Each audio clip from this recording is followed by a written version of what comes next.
When you're a clergyman on an airplane, you tell people that you're an accountant for a dog food company. That was the lesson that the former minister of the Tulsa church, John Wolfe, used to teach the young ministers. He said he would use that himself. The reasons are obvious. A minister who just wants to read a mystery novel doesn't want to be peppered by theological questions for hours on a captive airplane. But he told one story that I'll never forget, a story of sitting on an airplane with a woman who asked him what he did, and usually he would say the accountant. But this time, looking at her, he said he was a minister. "Oh, my brother is a preacher," she said. "Oh, God, what kind?" he said. "Assemblies of God." "Why didn't I tell her I was an accountant for a dog food company?" She said, "I had a premonition I would sit with a preacher on this trip."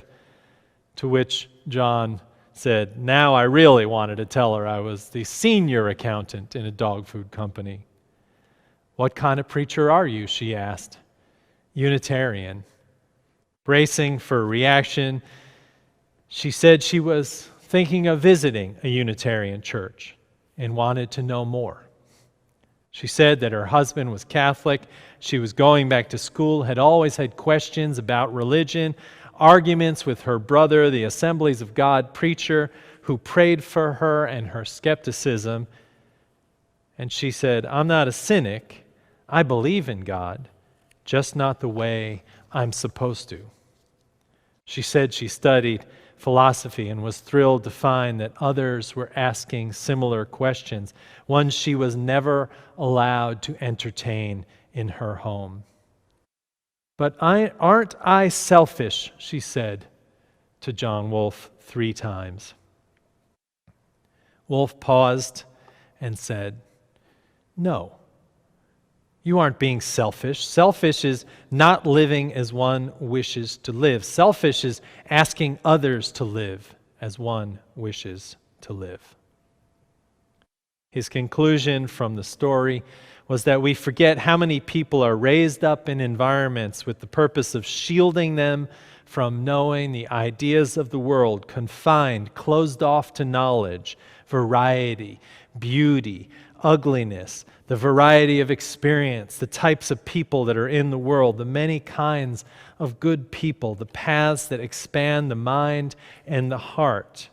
I'm interpreting his lesson now, but I remember he said, we forget what an obligation we have to such people who live with their eyes closed to introduce to them new visions. My conclusion is, what an obligation to introduce others to new visions when we ourselves sometimes hide from life. The obligation is to participate in the joy of discovery with others and ourselves, to illuminate life, to free our spirits regularly, to live out loud and proud. And we are often hiding who we are. You don't have to be a clergyman on an airplane to tell someone you're an accountant from a dog food company. Every one of us knows a time, this week perhaps, when we hid something about ourselves and our lives, our beliefs and our passions from others. It is normal behavior to hold ourselves back from the encounters with others, to squelch what might be discovered about ourselves or about others, but we know that we shouldn't. We know that we should seek ways in which we can free ourselves from that obligation to a new obligation. To free ourselves is to free others, to name clearly what is real. I'll always remember the second week I was a minister here in Dallas, that is after the first week when I had to bury a high school student from Highland Park who had taken his own life. Another young man came into the church. He asked for a minister. I came out to the courtyard and we spoke briefly, and I could see he was struggling to tell me what was really on his mind. He wouldn't say what was happening. I invited him to come into the sanctuary, maybe to pray, that we could sit quietly in this holy place. But I had to go back into the office to get the key, and when I returned, he was gone. I imagine he decided prayer or more time telling me what was going on wasn't going to be helpful to him. I would conclude the opposite, but I will never know.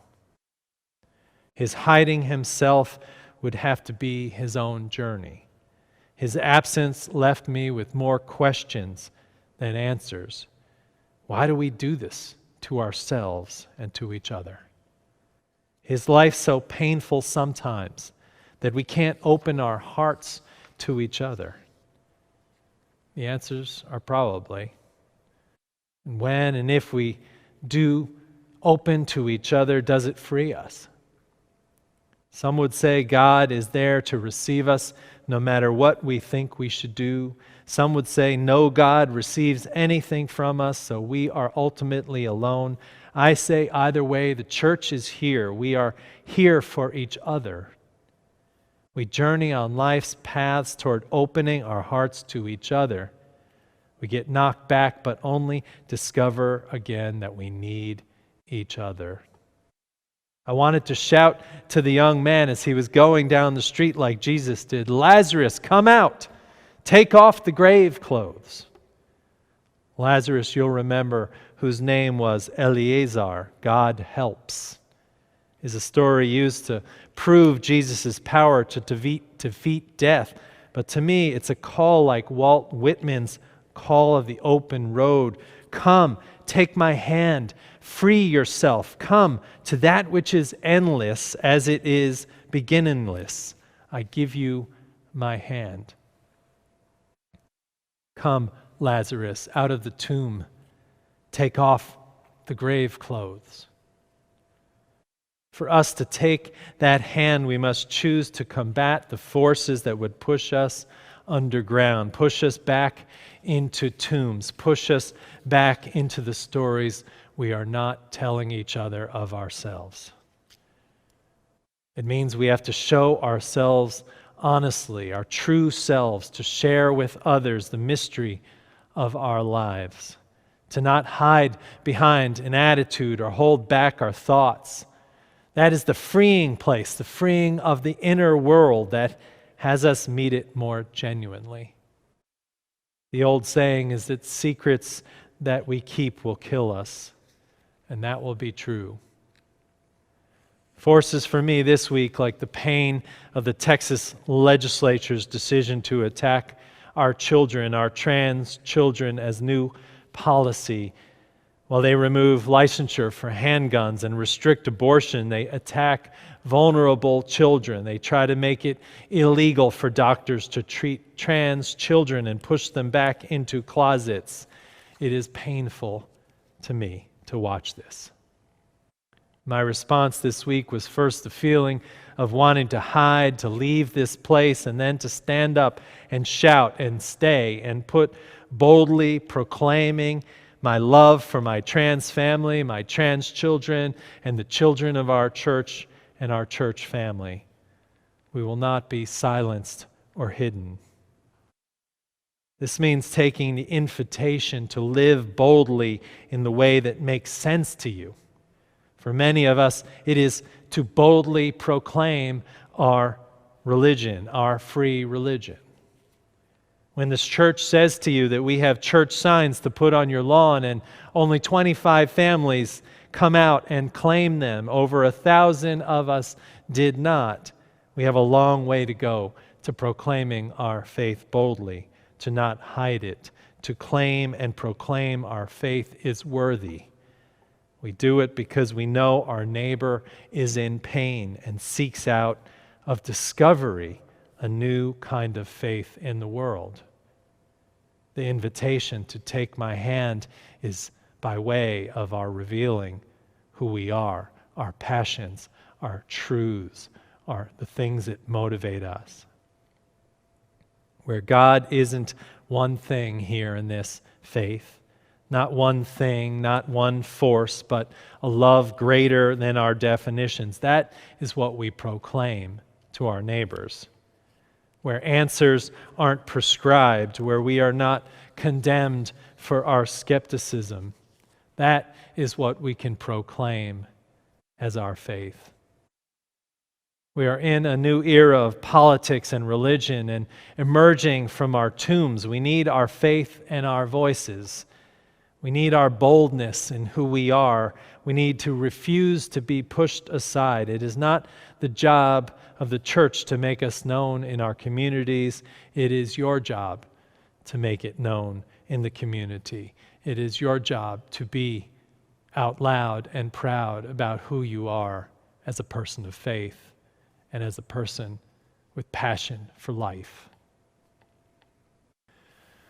William Ellery Channing, who defined Unitarianism for Americans in the 1800s, famously said, "Life is a fragment, a moment between two eternities, influenced by all that has preceded and to influence all that follows. The only way to illumine it is by extent of view." To which he meant we have an obligation in our communities to ensure that the spirit, the free spirit of all who are discovering what it means to think for themselves and to be in the company of those who have thought and wondered and discovered and found free religious paths, and all who would do so still, is our work in the world. And that faith is at the core, the profound awareness of the fact that life is a fragment between two eternities, that our lives have meaning, that we are the incarnation of a great spirit that moves in everything, illuminated by an extent of view, an ever-broadening view of life, not an ever-receding view of life. These weeks and months ahead, as we emerge from our homes from this pandemic like Lazarus, come, take off the grave clothes into the world where we are learning this lesson again. We are not here for some idle purpose. We are here for a great purpose, to discover a new world every day, to liberate truths, to share our version of faith and vision with those who remain in tombs of static thought and reactionary values. We live in this moment between two eternities, sacred eternities that need great companions who don't give up on discovery of the open road. We go towards something great. Allons, great companions. Get up, take off the grave clothes, uncover the light of your life by not hiding from yourself and others. Our work is before us. The world needs us. And where we gather as Unitarian Universalists, we continue the noble tradition of gathering to share, discuss, celebrate the thrill of discovery. Many of us feel the limitations of starting to re-emerge into the world. Fear not, I say to you. Take off the grave clothes and start by proclaiming a faith of freedom that has freed you and can free others who seek it. I challenge you today to tell someone about your faith, someone who you think might need its salvific message of freedom and love. I challenge you to find a way to proclaim boldly who you are, what you support, where your passion is, what you mean in the world, to go out in the world, fearing not, but joining that great companions of spirit who have done likewise between two eternities to increase the extent of you, to bless the world with who they are. We are on our way as we begin to reemerge from this pandemic.